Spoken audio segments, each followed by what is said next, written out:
I got into reading, I think it was a family thing. I grew up with books as a kid. When I was young, my mom also used to read to me a lot. So we always had bedtime stories. There was one time I was really sick in the hospital with dengue. I was about 5 or 4. What my mom did was that she would ask the nun in the hospital to read to me. She used to read to me every night, whenever she could.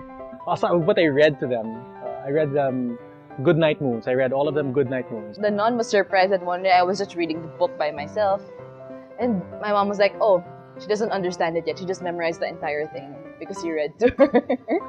So before they go to sleep, put them down, we read Goodnight Moon. Just like hanging out with them. So you just spend that time with them, right?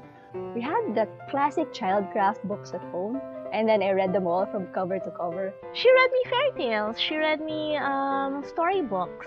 The books that I grew up with as well, like even things like Berenstain Bears. The Berenstain Bears book, I used to have those. I would collect everything. Black Beauty, Robin Hood, King Arthur, that were her books when she was a kid, and they were at home. So whenever I got bored, there was always something to do. There was always something to read.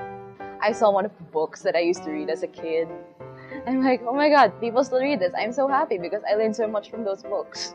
What I want them to pick up along the way would be the C.S. Lewis Chronicles of Narnia. So I want them to pick that up, so I leave it around the house and we watch the movies and stuff, so they've come out, so the books are there. If those books are still in circulation that time, I would read them to my kids. Like eventually like a Tolkien or a Raymond Feist or even like a George R. Martin later on. I like the fantasy stuff.